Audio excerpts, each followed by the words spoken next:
इतिहास तो इस देश में 68 सालों आजादी के 68 सालों में जो इतिहास नहीं रचा गया, वो आज के दिवस में सरदार पटेल जी के बाद अगर कोई लोह पुरुष गृह मंत्री के रूप में भारत में आज कायम है तो अमित शाह जी के रूप में कायम है। मेरे भाई और बहनों, आज हमारे लिए एक स्वर्ण अक्षरों का दिन है। मेरे भाई और बहनों, हमारे देश के गृह मंत्री, सहकारिता मंत्री, हमारे मार्गदर्शक और लौह पुरुष सरदार पटेल के गुजरात के सपूत आदरणीय अमित शाह जी हमारे समक्ष ग्वालियर की पावन धरती पर है। तालियों की गड़गड़ाहट से उनका स्वागत हो। ये ग्वालियर की तालियां नहीं है, मुझे ग्वालियर की तालियां चाहिए। ग्वालियर की तालियों के साथ स्वागत हो। आज तहे दिल से हम उनका धन्यवाद अर्पित करते हैं। उन्होंने अपने व्यस्ततम समय से, अपने कीमती समय से हमारे इस अंचल के लिए इतनी बड़ी सौगात देने के लिए उन्होंने समय निकालकर हमारे समक्ष आए हैं। हम उनका अभिनंदन करते हैं, हम उनका कृतज्ञ हैं। हमारी भारतीय जनता पार्टी, मेरे भाई और बहनों, हमारी भारतीय जनता पार्टी की सोच सदैव रही है कि पहला राष्ट्र सोच, पहला राष्ट्र हित, उसके बाद दल। और इसी सोच और विचारधारा के साथ 140 करोड़ भारत की जनता के दिल में उस राष्ट्र सोच, राष्ट्र विचारधारा, भारतीय जनता पार्टी को स्थापित करने वाले एकता और असीम शक्ति के प्रतिबिंब माननीय अमित शाह जी के नेतृत्व में कार्य करने का मुझे सौभाग्य मिला है। मेरे भाई और बहनों, और ऐसा इतिहास जो इस देश में 68 सालों आजादी के 68 सालों में जो इतिहास नहीं रचा गया, वो आज के दिवस में सरदार पटेल जी के बाद अगर कोई लोह पुरुष गृह मंत्री के रूप में भारत में आज कायम है तो अमित शाह जी के रूप में कायम है। मेरे भाई और बहनों, जो कल्पना थी श्यामा प्रसाद मुखर्जी जी की कि भारत का अभिन्न अंग कश्मीर बनना चाहिए, 370 अनुच्छेद को भंग करके प्रधानमंत्री जी के नेतृत्व में हमारे गृह मंत्री जी ने एक ऐसा ऐतिहासिक कदम उठाया जो आने वाली पीढ़ियां याद रखेंगी। मेरे भाई और बहनों, जहां एक तरफ कश्मीर का कदम, वहीं दूसरे तरफ हमारी महिलाओं को उनका हक दिलवाने के लिए ट्रिपल तलाक को खारिज करने का साहसी कदम अगर किसमें भी है तो केवल प्रधानमंत्री नरेंद्र मोदी जी और गृह मंत्री अमित शाह जी के दम में है। मेरे भाई और बहनों, सहकारिता को एक नया रूप दिया जा रहा है, हमारी पार्टी को सदैव सिंचित किया जा रहा है। और आज मुझे बड़ा गर्व है कि आज इस मंच पर हम लोग अभिभूत हैं कि विकास और प्रगति के एक नए पैगाम लेकर हमारे गृह मंत्री अमित शाह जी ग्वालियर के अंचल में आए हैं। पुरानी एक कहावत है कि असंभव शब्द का प्रयोग केवल कायर ही करते हैं। बहादुर लोग और बुद्धिमान लोग अपना मार्ग स्वयं प्रशस्त करते हैं। और यही हाल हुआ था वो 18 महीनों में जब कांग्रेस की सरकार थी। उस समय ग्वालियर चंबल संभाग को अकेले छोड़ा गया था। विकास और प्रगति के लिए असंभव सदैव कहा गया था। और आज अगर असलियत हुई है तो ग्वालियर चंबल संभाग में असंभव को संभव करने का कार्य राष्ट्र की भाजपा की सरकार और प्रदेश की भाजपा सरकार ने दोनों मिलकर कराया है। मेरे भाई और बहनों, आज जो स्थिति उत्पन्न हुई है प्रधानमंत्री जी के नेतृत्व में, जेपी नड्डा जी के नेतृत्व में, अमित शाह जी के नेतृत्व में एक नए भारत का नया स्वरूप बन रहा है और उस भारत में एक नया मध्य प्रदेश का स्वरूप बन रहा है। जब नया मध्य प्रदेश का स्वरूप बनेगा तो उसमें एक नवीन ग्वालियर का स्वरूप भी बनना होगा मेरे भाई और बहनों। और मेरी आजी अम्मा, मेरी दादी, पूर्व राजमाता साहब का सपना था विकास का, प्रगति का, और विकास और प्रगति के साथ भारतीय जनता पार्टी को एक शिशु के रूप में उसका पालन पोषण मेरी आजी अम्मा ने किया था। उनका जो विकास का सपना था, मेरे पूज्य पिताजी का जो विकास का सपना था, जिस एयरपोर्ट की शुरुआत सन 1986 में की गई थी, 2001 में हमारे पूर्व प्रधानमंत्री अटल बिहारी वाजपेयी जी ने आकर उसका नामांतरण मेरी आजी अम्मा की स्मृति को चिरस्थायी बनाने के लिए राजमाता विजय राजे सिंधिया टर्मिनल का नामांकन किया था। आज उसी टर्मिनल का एक भव्य रूप, एक नवीन टर्मिनल की स्थापना के लिए हमारे देश के गृह मंत्री अमित शाह जी हमारे समक्ष उपलब्ध हैं मेरे भाई और बहनों। आज ये कल्पना जो हमने की थी, एक आधुनिकता की कल्पना की थी। और थोड़ा सा ये टर्मिनल के बारे में बताना चाहता हूं। जो वर्तमान का टर्मिनल केवल 25 एकड़ में है, मैं धन्यवाद अर्पित करना चाहता हूं मुख्यमंत्री जी को, कृषि मंत्री नरेंद्र सिंह जी को। वर्तमान का टर्मिनल, नया टर्मिनल 180 एकड़ में स्थापित होगा, 8 गुना ज्यादा बड़ा होगा।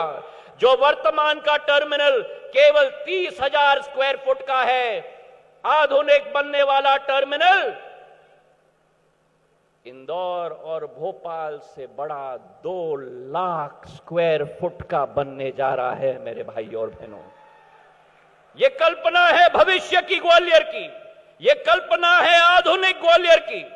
और ये विश्वास मैं आपको दिलाता हूं कि इसके साथ कार्गो का टर्मिनल भी बनेगा, 4 एरो ब्रिज भी बनेंगे और ग्वालियर की इतिहास, ग्वालियर की संस्कृति, जिस पर पूर्ण जोर प्रधानमंत्री जी ने सदैव दिया है, गृह मंत्री जी ने सदैव दिया है।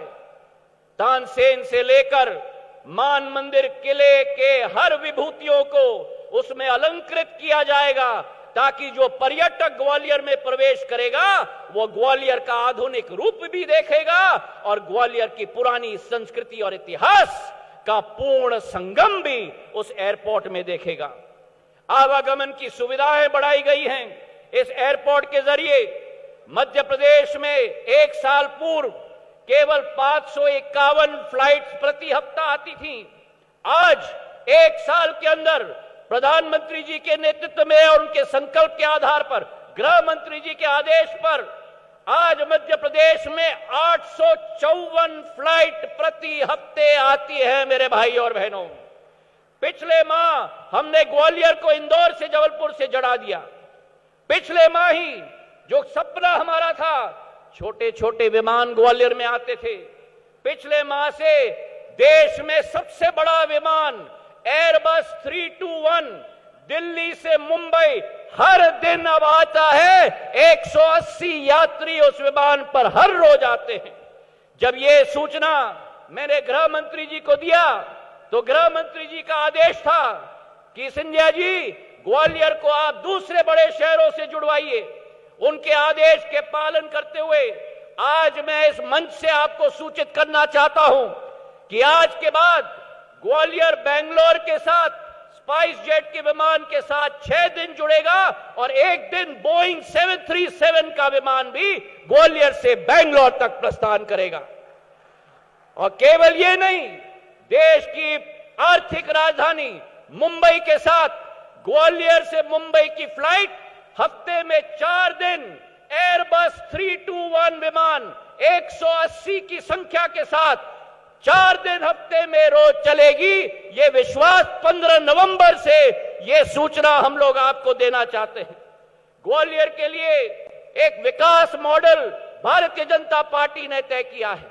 आज इस एयरपोर्ट के साथ 8 जिलों में 4,300 करोड़ रुपए की नल जल योजना की शुरुआत भी हमारे गृह मंत्री जी के कर कमलों से की जाएगी, जो 4,300 करोड़ की योजना है, जहां एक एक घर और एक एक गांव तक पानी पिलाने का कार्य की शुरुआत और शुभारंभ इस मंच से किया जाएगा।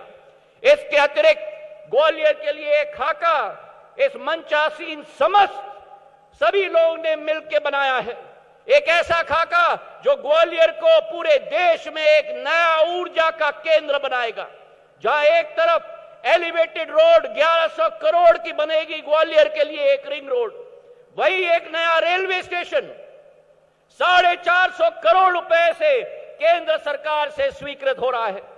मुख्यमंत्री जी के आदेश के आधार पर ग्वालियर में अस्पताल नया 450 करोड़ रुपए का 1000 बिस्तर का बन रहा है, और इसी के साथ साथ चारों तरफ हाईवे की श्रृंखला, ग्वालियर आगरा का हाईवे जो 1000 किलोमीटर का 6 लेन के बनना जा रहा है, पश्चिमी बाईपास दूसरे तरफ रायरू से घाटी गांव 2000 करोड़ की, और अटल एक्सप्रेसवे जो भिंड से लेकर कोटा तक जोड़ेगी, ये नया मार्ग है मेरे भाई और बहनों ग्वालियर की विकास और प्रगति का। ये विश्वास मैं आपको दिलाता हूं। आज गृह मंत्री जी हमारे समक्ष में हैं।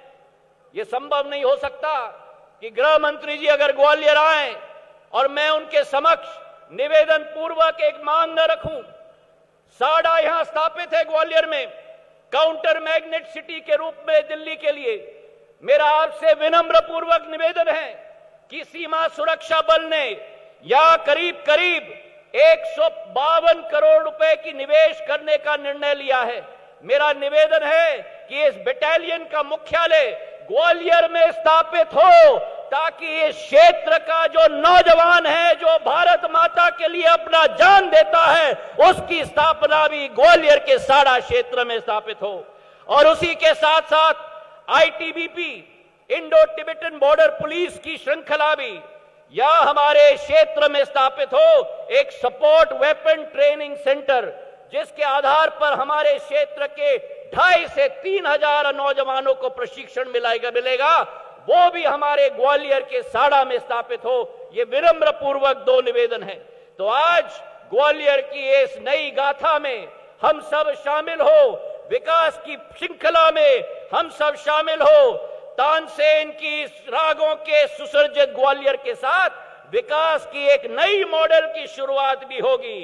अंत में 3 पंक्तियों से मैं अपना भाषण समाप्त करता हूं कि दिल में जोश वही लाता है, दिल में जोश वही लाना है, ग्वालियर का गौरव बढ़ाना है। दिल में जोश वही लाना है, ग्वालियर का गौरव बढ़ाना है। फिदरतन आंधियां बुझाएंगी, फिदरतन आंधियां बुझाएंगी, आदतन हमको दिया जलाना है, आदतन हमको दिया जलाना है। अरे वो सितारों की बात करते हैं, अरे वो तो सितारों की बात करते हैं, हमको तो आसमान को उतार लेके आना है। धन्यवाद। जय हिंद। भारत माता की। Eklavya University Damoh will guide you towards a bright future. 28 acres of lush green campus, largest campus of Bundelkhand, experienced and dedicated faculty. 50 future-ready courses taught in 12 different schools, separate courts and ground for sport, fully equipped lab and workshop, safe and fully equipped separate hostel for girls.